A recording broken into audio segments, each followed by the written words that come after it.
Moi, ce qui m'a impressionné, c'est la faculté d'adaptation des gens. En une semaine, en gros, j'étais capable d'y arriver et ça s'est fait parce que tout le monde s'est investi.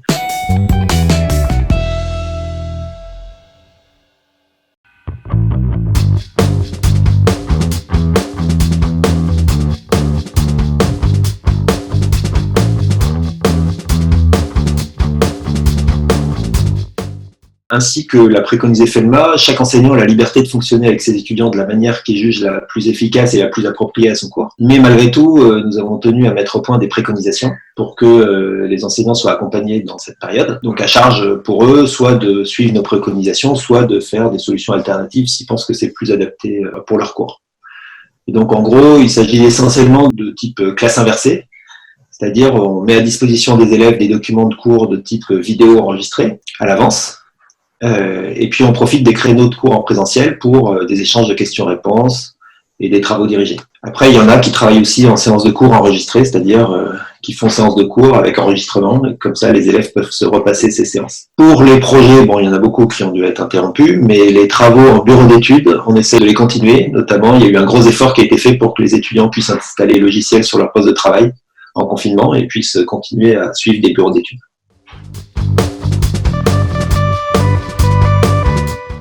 En fait, il y avait très peu de choses mises en place. On ne faisait pas d'enseignement à distance et donc il a fallu mettre ça au point dans l'urgence après la mise en place du confinement. En gros, ça a pris une semaine.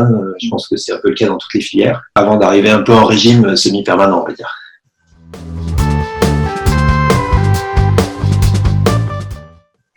Alors globalement, on a eu un retour très positif, notamment par la voix des délégués, sur la méthode mise en place. Je pense que les élèves sont satisfaits de la réponse donnée aux circonstances exceptionnelles que nous vivons. Pour autant, je pense qu'il faut rester vigilant, parce que notamment dans la durée, je pense que pour certains d'entre eux, il peut y avoir des difficultés pour la façon dont ils vivent ce confinement, et suivre toute la journée des cours devant une webcam et un ordinateur, c'est pas forcément évident non plus. Donc il faut rester vigilant sur leurs conditions de travail, sur le fait qu'ils décrochent pas, et sur les méthodes d'évaluation.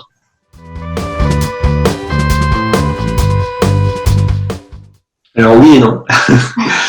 En tant qu'enseignant-chercheur, on est habitué à travailler à distance. On est souvent en lien avec des collègues à l'étranger. Nous-mêmes, on est quand même souvent en déplacement. Donc on a une pratique du travail à distance et de la visioconférence. Donc ça, c'est pas un problème.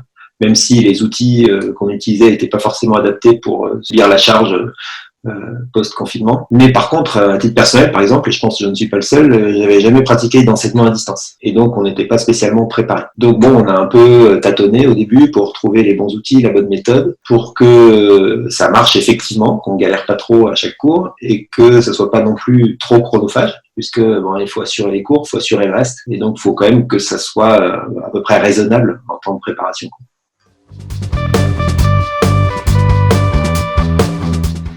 Si on fait de l'enseignement, c'est pas pour se retrouver derrière l'objectif d'une webcam, c'est pour se retrouver en face d'étudiants. Donc le manque de contact direct, ça nous manque, c'est sûr, et puis ça manque aux étudiants aussi, je pense. Et au cours du temps, on va dire que ça devient de plus en plus handicapant. Donc là, on a appris qu'il n'y aurait pas de retour des étudiants avant l'été, donc on se dit, bon, ça va être long, notamment pour les premières années. Donc comme dans tout l'enseignement, que ce soit primaire, secondaire ou supérieur, la difficulté, c'est de garder à flot les moins motivés. Et puis, l'autre gros désavantage que je vois, c'est évidemment l'impossibilité de faire suivre tout ce qui est travaux pratiques et projets. Or, nous, c'est quand même une partie importante de notre enseignement dans la filière. Et donc, voilà, ça, c'est un souci. Alors, heureusement, il y a quand même beaucoup de choses qui avaient déjà été terminées avant le confinement. Donc, on n'a pas perdu de temps que ça, mais c'était quand même un des gros désavantages.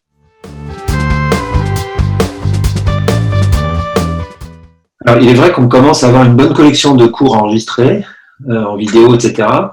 Que ces cours, je pense, c'est des ressources qui sont intéressantes pour les années à venir, notamment pour fournir aux étudiants pour leur révision. Donc, s'il y a des points qu'ils considèrent comme étant pas forcément très clairs, etc., s'ils ont une banque de données de cours enregistrés, ça peut être intéressant. Donc ça, c'est probablement quelque chose à conserver. Et puis, la méthode de classe inversée, elle est sans doute à réfléchir pour certains cours.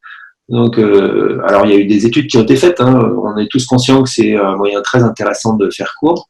Après, c'est très chronophage, pour les étudiants, je veux dire, parce qu'il faut qu'ils étudient le cours à l'avance. Ensuite, il y a les séances interactives en cours, etc. Et du coup, c'est pas forcément compatible en termes généralisés avec leur emploi du temps, tout simplement.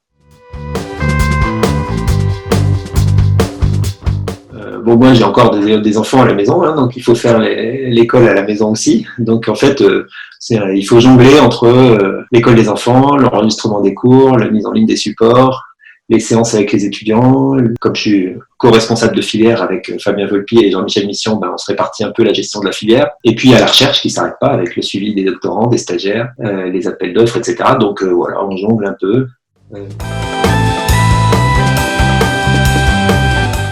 Bon, même si on est dans des conditions qui ne sont pas idéales pour faire notre métier, on a la chance de pouvoir faire notre métier, d'avoir notre salaire qui tombe à la fin du mois, d'être en toute sécurité sanitaire chez soi. Il y a quand même beaucoup d'autres professions qui sont plus exposées, soit financièrement, soit sanitairement. Donc moi, je me sens quand même fortement privilégié. Les conditions sont très différentes suivant les personnes. Hein. Il y a des personnels qui sont dans des logements exigus, qui ont une forte charge de travail avec beaucoup d'enfants petits à s'occuper, etc. Donc il y en a pour qui je pense c'est très compliqué. Au bout de la 4e semaine, là, on commence à s'habituer à rentrer en régime un peu permanent, mais en même temps, je commence à trouver ça un peu pesant, de plus interagir avec les élèves et avec les collègues. Moi, ce qui m'a impressionné, c'est la faculté d'adaptation des gens.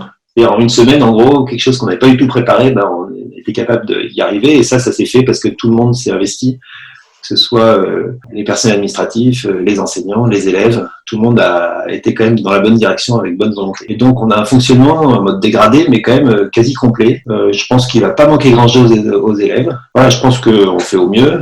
Je pense qu'on se sera pas trop mal débrouillé collectivement. Et c'est l'aspect collectif que j'ai apprécié. Et évidemment, on a tous envie que ça revienne au plus vite à la normale et qu'on retrouve un vrai lien avec les étudiants, puisque c'est quand même ça qui compte.